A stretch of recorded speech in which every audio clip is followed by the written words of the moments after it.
Hello everybody, welcome back to the farmhouse table. Today I'm going to share with you a very special recipe.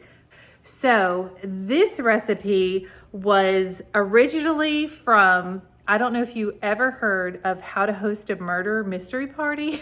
Welcome to Totally Random. Yes, How to Host a Murder. Okay, so if you watched the video about the Where Have I Been video, it talks about how my mom passed away. The recipe that we got was from a How to Host a Murder, and that was one of my mom's favorite things to do, was have a murder mystery party, and I am totally on board for that. To get a How to Host a Murder game, they have a menu suggestion and they have the recipe for the menu suggestion, and the tomato sauce that they had is exactly what I'm going to be making today, except we are adding meat to this recipe. So anyway, I hope you enjoy. Welcome to the farmhouse table, and let's get cooking. Ingredients for this delicious spaghetti sauce. So normally I would use 2 pounds of lean ground beef, but because we have it's actually 1.25 pounds of lean ground turkey, we're going to use that. And you have to have that 1 pound of ground sausage. Now this is sweet ground sausage. That was a substitution. Normally I wouldn't get the sweet, but we'll be okay. 1 green pepper, 1 onion, 2 cans of tomato paste, 3 cans of tomato sauce. These are 28 ounces of tomato sauce. You'll need a little sugar and some crushed red pepper, depending on your heat level. We only put a little bit in there.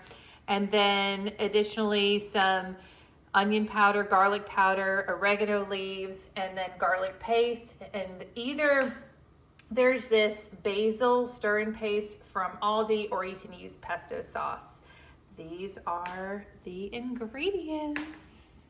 All right, so the first thing that I'm gonna do is I'm going to cut up my green pepper. I have a pot on my stove that has a little avocado oil in it. You could use olive oil or whatever you have.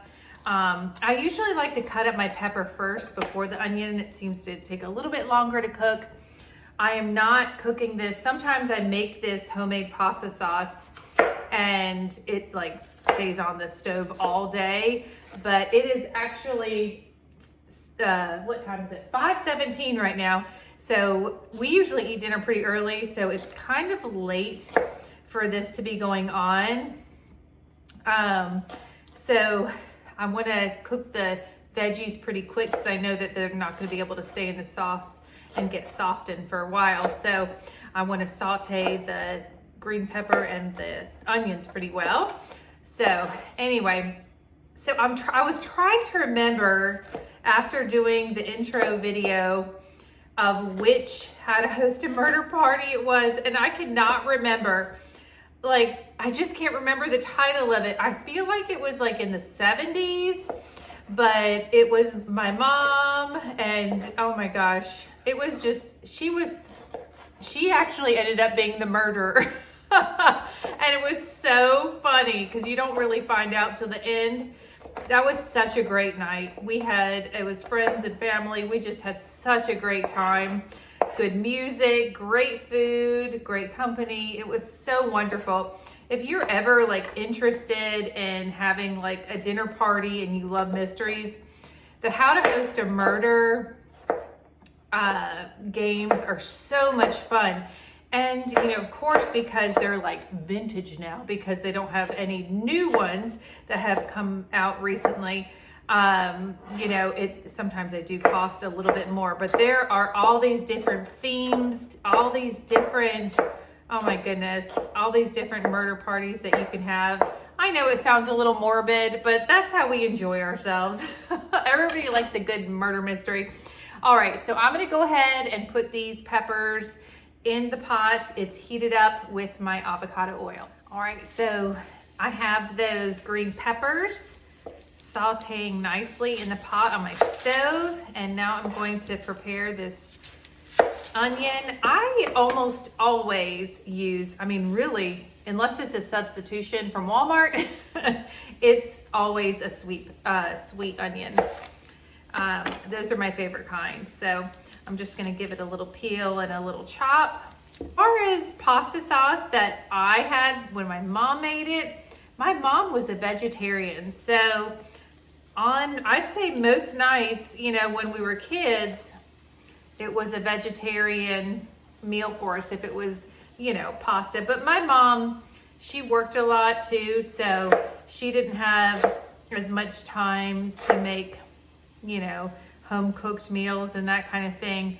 When we were younger, she did, but then eventually she went back to work. But she always had something nutritious for us for dinner. I mean, I know just being a vegetarian doesn't mean you're nutritious, but it really was that way with her. So, but we are meat eaters here on the farm. We really, really are. At one point in my life, I was a vegetarian. I would say it lasted about a year, and I felt wonderful. I really, really did. It felt really good. You know, my body felt great and that kind of thing. But, you know, we're meat eaters here. All right, I'm just finishing chopping up this onion, and then I'm going to add it to my green pepper that is sauteing in the pot on the stove. Okay, so my peppers and onions have been sauteing for a few minutes, and I added my sausage, ground turkey, and ground beef. But like I said, I was using the ground turkey because it was getting ready to expire. Yes, this is the old meat masher that I've seen people use on YouTube, and I ordered one. Yes, I did. And does it work? It surely does. You can watch it. And I know this is kind of gross because it's like I'm mixing meat together, but that's what we're doing. I just want to really, really break this up into small pieces. And I'm going to let this saute for a while, just like, I mean, about 10 minutes. I really want to get a little color on it before I add any other ingredients. All right, so the meat has been sauteing for about 5 minutes. I like to cook it pretty well so that it gets browned because of the flavor. But before it's completely done, I like to add a couple seasonings. One, I add my garlic paste. Here it comes. That's about a tablespoon of garlic paste. And then some pink Himalayan salt. I will keep sauteing this for probably another 10 minutes before I add anything else. All right, so our meat, green peppers, and onions have been sauteing for a while. The meat is definitely cooked. So we're gonna start adding some more ingredients. In my previous videos, I've told you I always flavor in layers. So that just means every time I add a new ingredient to the pot, I always flavor it as if it was flavored by itself, because I do not like bland food. Okay, so we're gonna move on here. Now, we have 2 cans of tomato paste, and I add those first because when you add the 2 cans of tomato paste and you let them saute in the pan with the rest of the ingredients, if you didn't have time to have the pasta sauce cook on your stove all day, when you saute the tomato paste with everything else, it makes it taste like it's been cooking on your stove all day. So I'm adding those 2 cans of tomato paste. And I don't add anything else at this point because I just want the tomato paste to cook with the other ingredients in the pot. All right, so the tomato paste had been sauteing in the meat and veggies for a little bit, and now it's time to add our next ingredients, which is I do 3 cans of good tomato sauce, and these are 28 ounces. Now, obviously you can do this according to your family, but we like to make a good, if you're gonna do it, you might as well do it. You know what I'm saying? And if you have extra sauce, you can use it for something else. So 3 cans, 28 ounces there. And then I'm going to add the rest of my ingredients. Let me give it a little stir real quick.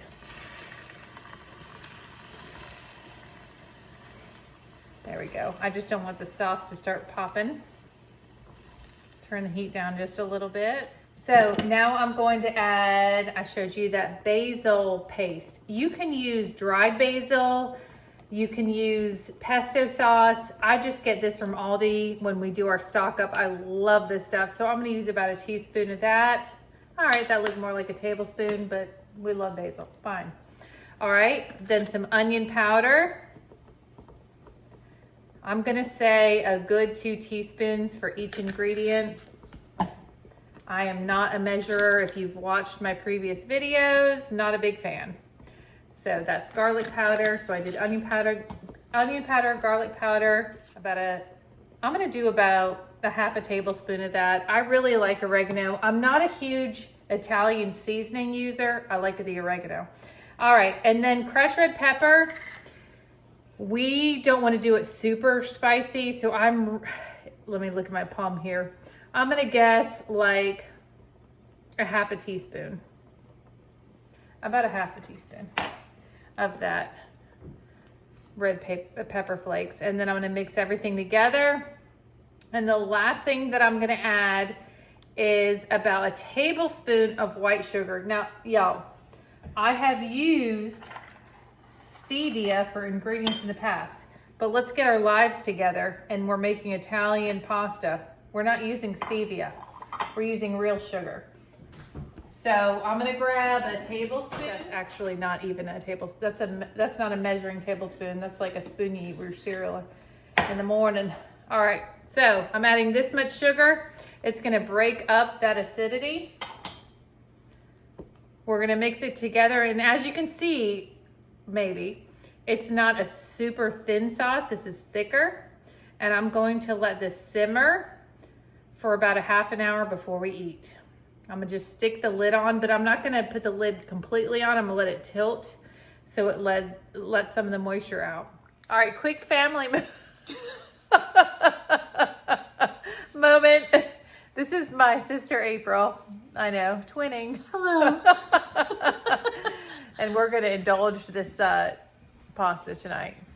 The what? The pasta. Yes, I'm very excited. She's the best cook in the world. And I love her. Sorry, was that weird?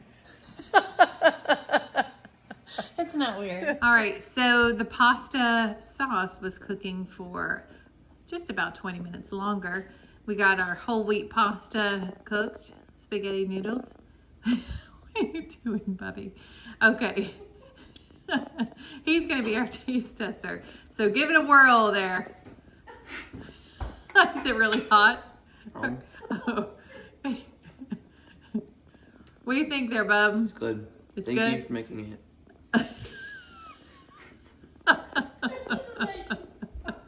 All right, end scene. It's When you guys see something, I laugh just like this.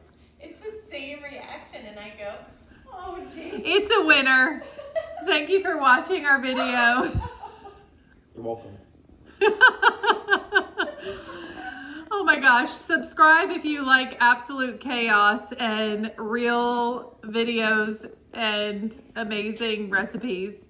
Thank you for watching. Have a fantastic day. Woohoo!